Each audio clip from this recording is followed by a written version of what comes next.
Bom, portanto, aí ó, nós temos há uma imposição legal de um sistema de escrituração contábil que tem que ser periódico.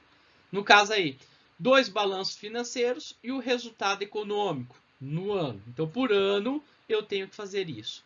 É importante lembrar que, caso você faça uma escrituração irregular, você está cometendo em um crime, que está aí no artigo 178 e artigo 180 da Lei 11.101, que trata sobre, que dispõe sobre a falência e recuperação de empresas, beleza? E essa escrituração que o empresário faz também, ela vai se equiparar a documentos públicos. Então, se eventualmente ocorrer alguma falsificação, beleza? Se ocorrer alguma falsificação, isso daí seria equiparado a um documento público, seria uma ação penal pública. Beleza? Isso é importante, principalmente para quem for assessorar um empresário, ou se você é administrador de uma empresa, ou se você vai ser um contador. É importante deixar claro aí esse problema de crimes quando nós falamos em escrituração. Nós temos que lembrar que cada vez mais a contemporaneidade visa digitalizar esses processos. E nós sabemos, quando eu mexo com o computador, o pessoal de TADS aí sabe muito bem disso, muitas vezes eu posso ter fraudes dentro desse sistema. Então tem que tomar cuidado também que por uma consequência lógica, né, se eu fizer qualquer irregularidade ou qualquer falsificação, mesmo que de forma virtual, isso aí poderá ser equiparado a um crime. E aquela pessoa que fez pode ser considerada enfim, incorrendo nesse crime, praticando também esse crime. Bom, o que são os instrumentos de escrituração? Então, se eu tenho que fazer uma escrituração, o que eu posso utilizar? Era muito comum utilizar livros. Então, o que são os... É muito comum ainda, grande parte das empresas utilizam livros. O que são esses livros?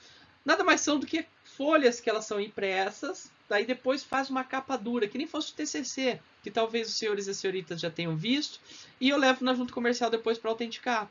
Estão vendo? Então, eu vou fazer no ano inteiro, eu fecho isso, e depois efetivamente eu levo lá na junta comercial para autenticar. Mas também a legislação traz aí que pode ser conjunto de fichas ou folhas, conjunto de folhas contínuas, microfilmagens extraídas a partir microfichas extraídas a partir de microfilmagem para o computador, e enfim. E atualmente nós estamos aí, como eu disse, caminhando para um processo de digitalização. Sugiro a leitura do livro do professor Tarcísio Teixeira. Lá ele trabalha aí algumas questões de direito à internet. É bem interessante o livro dele. Ao meu ponto de vista, é o melhor que nós temos do direito empresarial tratando essas questões das novas tecnologias. Pois bem, uma questão importante aqui que o artigo 1182 do Código Civil ele traz é que essa escrituração ela tem que ser feita e tem que ficar sob responsabilidade de um contabilista legalmente habilitado. Beleza? Não basta você ter conhecimento de contabilidade.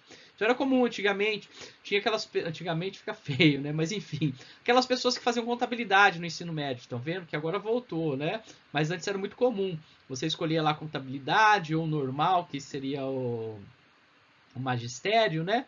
Ou fazia só o que hoje nós chamamos de ensino médio. Aquelas pessoas, muitas vezes, ela pode até ter um conhecimento técnico, até hoje, enfim. Só que se ela não estiver habilitada, ela não pode fazer isso daqui. Claro que, se na localidade não tiver nenhum contabilista, aí fica dispensada essa exigência. Acho difícil, não é verdade? Bom, se nós pensarmos aqui em termos de escrituração, a legislação ela traz apenas um livro, a princípio, que é obrigatório e comum a todos os empresários. Então, todo empresário tem que ter um livro que nós chamamos de diário. Claro que ele pode ser substituído aí por fichas de escrituração mecanizada ou eletrônica, beleza? Além desse livro obrigatório comum a todos, nós podemos ter livros facultativos. Então, a depender da organização da empresa, ela pode adotar outras formas de escrituração, outros livros, como por exemplo o livro caixa, que controla a entrada e saída, livro estoque, que trata do movimento de mercadorias, o borrador, que seria um rascunho do livro diário, conta corrente, enfim. Há uma infinidade de outros livros empresariais que podem ser feitos. Vale lembrar que além desses livros podem ter outros que são exigidos, mas não pelo direito empresarial, mas sim pelo direito tributário, sim pelo direito do trabalho e sim pelo direito previdenciário. Bom, o artigo 1184 do Código Civil, ele fala tudo que deve ser lançado no diário. Então é importante que você, contador, você, administrador, tenha noção do que precisa fazer. Nada mais é do que uma receitinha de como que eu vou fazer. Além disso, nós temos também algumas instruções normativas que podem ser acessadas nos sites aí das juntas comerciais ou do departamento. Beleza?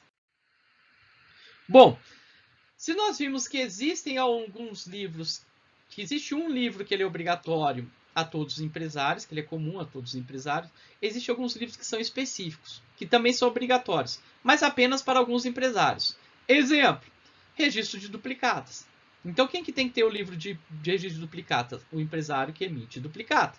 Registros de atas da Assembleia e de transferência de ações nominativas. Quem que precisa ter? Aquelas sociedades anônimas que fazem isso, ou eventualmente as comanditas por ações. Nós temos também alguns livros que são obrigatórios, especiais, em virtude da profissão. Exemplo, o artigo 7º do decreto 1102 de 1903, que obriga o dono de armazém geral a escriturar livro de entrada e saída de mercadorias, e assim por diante. E é importante lembrar que, além dos que são obrigatórios, ou aquele que é comum, ou aquele que é específico para cada empresário, a depender da situação, você pode escriturar o livro empresarial que você quiser. Beleza?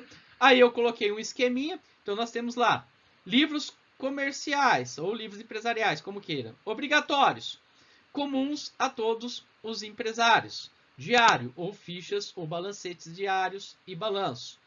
Especiais a alguns empresários. Exemplos: registro duplicata, entrada e saída de mercadorias de armazém geral, registro de ações nominativas para as SAs. Facultativos. Exemplos: livro caixa, estoque, razão, borrador, conta corrente e assim por diante. Bom, é importante lembrar que esses livros eles precisam ser autenticados na junta comercial, senão ele não tem valor, senão ele está irregular, beleza? E se eu adoto aí o livro facultativo, ele também tem que seguir essa ordem, então ele tem que ser feito de forma correta, sob pena até de eventualmente eu incorrer em um crime. Bom, quando eu penso aí sobre o ponto de vista de micros empresários e empresários de pequeno porte, o artigo 1179, parágrafo 2º do Código Civil, vai dispensar a eles esse sistema de escrituração. O que nós vamos entender como pequeno empresário? Pequeno empresário nada mais é do que aquele empresário individual que é caracterizado como microempresários. Beleza? Quem diz isso para nós, quem diz quem é a Lei Complementar 123 de 2006, número 68. Essa lei aí, pessoal, ela vai substituir essa lei 9.841 de 99, tá? Então, nós temos o enunciado do CJF, mas eu tenho que entender as alterações que nós tivemos.